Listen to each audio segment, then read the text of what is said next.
Hey, let's dive into our next question. This next question comes from Reddit. It says this: I've been on social media lately, and I've noticed a feeling of envy rise up in me towards other fellow pastor colleagues, when I see their ministries experiencing much growth. I know this is wrong. It might even be sinful, but I still don't know how to best deal with this feeling. I should be happy for them and pray for even more growth for them and their ministry, but I'm just being honest here. I'm 2 years into my first church as a lead pastor, and I don't feel like we've seen a lot of big things happen like I've had hoped for when starting out. What do you guys think? Well, first of all, kudos for acknowledging that in your own self. I don't want to just jump right into the meat of like where our heart might be struggling with some damage and stuff, but a lot of times, even in my own ministry, you'll get a little envious of somebody and you don't even realize that you are. It'll just come out in other ways. So I think I just want to start there and say that's a good exercise for pastors in general, and maybe even any church leaders sit down and say, hey, where's some places where I'm a little jealous and envious? So I think that's good. And second of all, leaning into it, I think a good place to start is, have you tried praying for them? Because I know there's a couple people in this town who, like, there's some wounds between me and whatever, and I've just put them on my constant prayer rotation. Every single time it comes up, I'm praying for them. And it's like not the kind of prayers that, like passive aggressive, but because, and what that also, that's for them, but that's just where I'm saying that helps there again, start with the heart. You're already acknowledging it. So if you can go in even more and deal with your heart, I think that's a great place to start, man. So kudos just before we even begin on that. I mean, I think practically based on what you said, you might want to just get off social media for a while. If your right hand causes you to sin, cut it off. Social media is causing you to feel envious. Just quit being on it. You really don't have to be on it. I know there's the whole thing of, well, how am I going to stay connected to the community and blah, blah, blah, blah. And that's not worth having your heart kind of turn in on itself. And your soul is going to kind of eat you from the inside out if you're living a life of envy. The second thing, which obviously is in the end of the question here, is, I mean, it sounds like you're kind of admitting that you had some wrong expectations when you became a pastor. I know that we are in the world of, I'm going to assume, evangelicalism, and how we all have to do big things and feel this great sense of calling and all that. But I just don't think that's true for most of us. We're called to do ministry where we're called. And, I talked about this, I guess it's in last week's episode when it comes to leadership, but the health of your soul as a leader is more important than the quote unquote big things you might have thought you were called to do. The big thing that God might want to do in your life is healing your own soul of these kind of weird expectations and envy that you went into ministry with. You are not like a neutral vessel that doesn't matter. Like your soul and your health and your life, and I'm assuming you're married and maybe have kids, all of that stuff matters. And so if you're putting yourself in an environment where you are giving yourself over to walking down the path of envy, you need to get off that path, first of all, and then you need to find ways for Jesus to kind of step in and heal some things in your heart that maybe you had some wrong ideas, or maybe you need to dive even deeper and realize that you got into ministry for maybe not all the greatest reasons. I think any of us that are in ministry in this environment, the reality is we all have some insecurities and things that we deal with. And part of the reason why we're good at what we do is that we are one of the only people in our church who is willing to stand up in front of a group of people and have everyone look at us and preach and teach and lead and do those things. And there's a shadow side to that. And the shadow side is what you're feeling right now. The shadow side is that you want to be the man.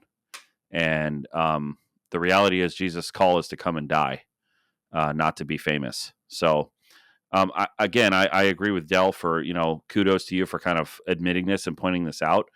But what's really going to help you is admitting this and pointing this out to people who can actually be with you in real community, whether that be your elders or maybe your spouse or other pastor friends. And so I would encourage you to get around community. Maybe you need to be in Florida in February and have conversations with other pastors, because guaranteed all of us feel this from time to time. I feel this constantly. I sit next to Tim every single week.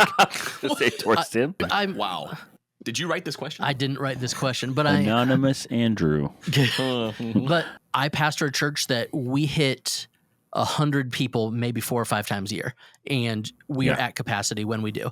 And there's no room for much more growth. We're geographically landlocked. We can't expand our parking lot. Our elders don't want to go to more services. So this is kind of who we are.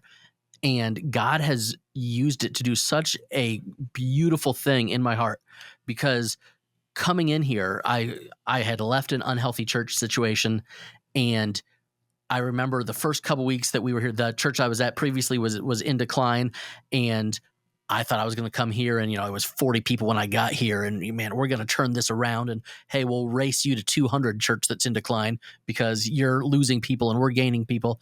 And 7 years later, we're not going to hit that probably ever.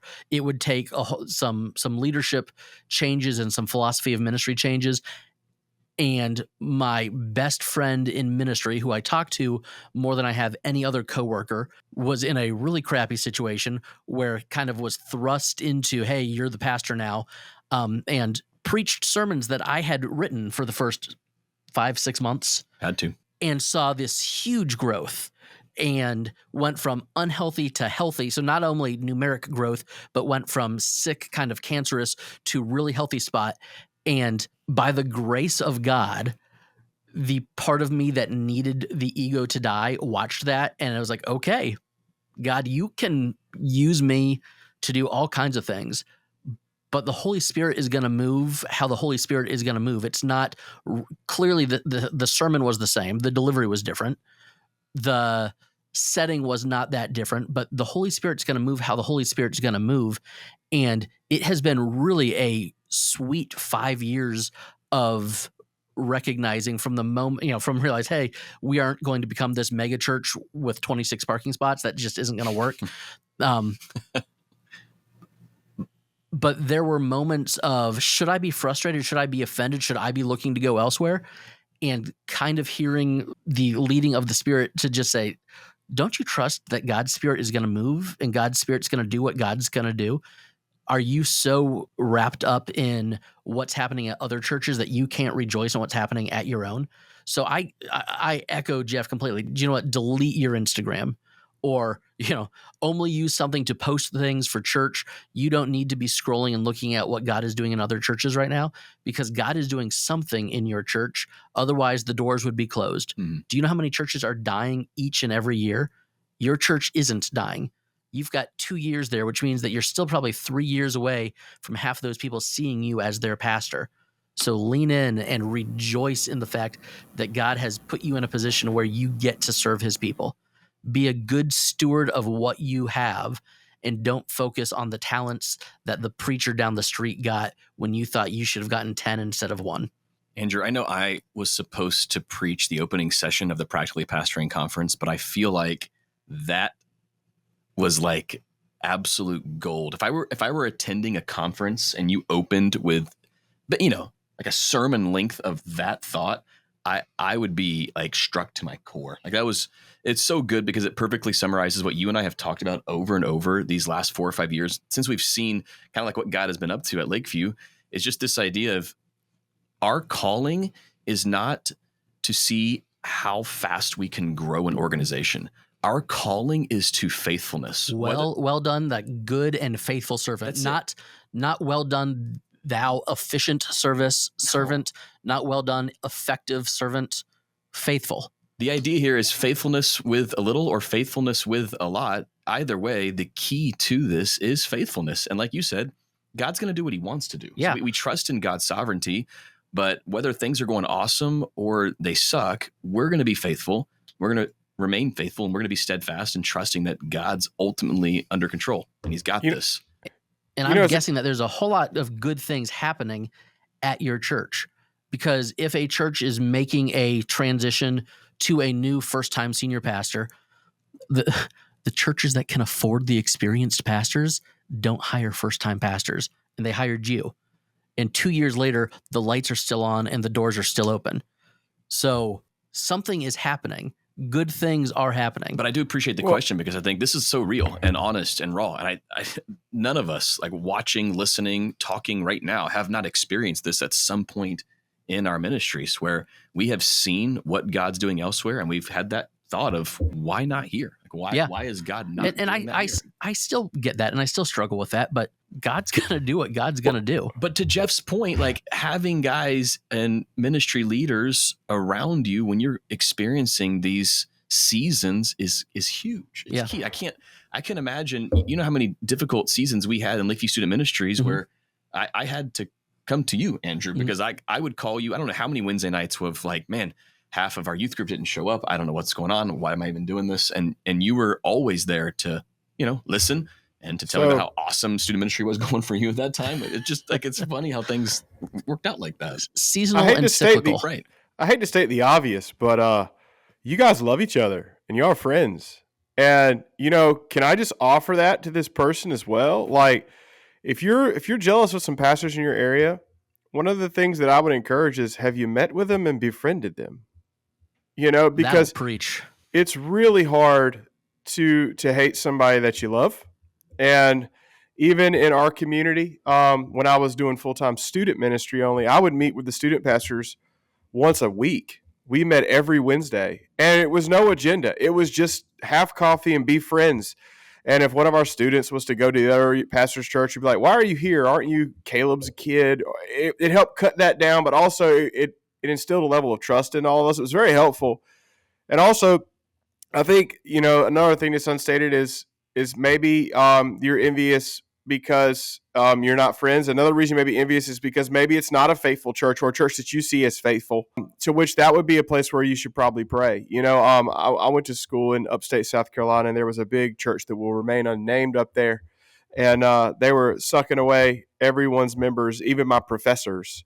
And I just asked them, you know, how do you deal with that? And they were very honest. They're like, that's very difficult because when their auntie dies, the big church doesn't preach funerals. So guess who they come back to? Me, who they haven't been here in 4 years. So there's definitely some space where you might be jealous because something you don't see is effective. I would still, if you can, engage them in a conversation. If not, man, Jeff, you might just hit the nail on the head. Get off social. Or they'd never know if you blocked them, I don't think. Or you could do like a soft block where they don't see that you've blocked them. Hit just that mute button. Yes. So it doesn't show up in your feed. Yes. You can still check in on them when you want to. And I think most pastors have y'all, I've had to do that. Have y'all had to do that? It's like I see pastors when they get into like massive self-promoting and they never let anyone know a good deed they did that didn't go undone. I just have to mute it. So, that's for my heart. That's not for them. So I think, Jeff, you, from this onset, I think you were kind of like, you have control over that area of what you see on social. You have control. I forgot what speaker it was, but the conference we were at, someone said from the stage, envy is the narrative you tell yourself that you perceive as true. And it's like, basically, it's like when you feel envy or jealousy, it's the narrative that you're telling yourself that may not actually be rooted in reality. But even if it's rooted in reality, you're telling yourself a narrative that something is being withheld from you or something's being taken from you when that's not rooted in reality. I mean, Delmar, I think you nailed it on the head. Like, when I have been friends with the ministries of the pastors of the ministries that are bigger than mine or more successful or whatever metrics I want to use by, I tend not to be jealous of them because I know them and I'm rooting for them, right? And oftentimes they're rooting for me too. And they're like, we're sharing resources, we're sharing ideas. Most of the time, envy and jealousy comes from people you don't know. Like, you just know the name of their building, you know maybe some stats about what's going on in their church, but you don't actually know that person. And like what Delmar said, it's like that relationship changes everything. There might be a reality, though, that this pastor is in a situation where he's tried to build relationships with those pastors and they've, like, you know, stiff-armed them. I know when I was a youth pastor in Tampa, for the years I was in youth ministry here, I called every youth pastor in the area to try to get lunch and whatever, and no one would answer my phone call because I was the really tiny church with, you know, 24 kids in their youth group, and for whatever reason, I didn't get. I mean, it was all dumb. My big joke was being famous in youth ministry or being successful, not successful, but I think being a famous youth pastor is like having the biggest potato at the state fair. Like, congratulations, but who really cares? Like, this is the dumbest competition we're competing in, right? And I think that, like, man, with Andrew's story and like what we're trying to convey here as a podcast is like, when I first read this post, my first comment, I decided not to write the comment and wait till we got in here. But my first comment was, you need friends in ministry. Like, you need, one, to be able to vet this with people that you can talk to face to face. And two, you need to build relationships with maybe the other people in these churches. I mean, like, being on the other side of in those churches that are multi-site, that are growing and are large, I could tell you all the shadow side dirty secret, not dirty secrets, but like, it's not as glamorous as people think it is. And I can tell you all the ways I was hungry to learn from people who were not in my situation, because it's not always that glamorous. So anyways, I hope Andrew's testimony by itself was worth listening to, but I think everyone here has kind of said the same thing, as like, you know, whenever social media is making me feel emotions I do not want to feel, my first thought is to remove the social media and to either limit it, block it, maybe get the app off my phone and just only access it through the browser. Do whatever you got to do in that case. And then secondly is like to deal with the actual envy. And maybe that first step in dealing with the envy is building relationships with those pastors.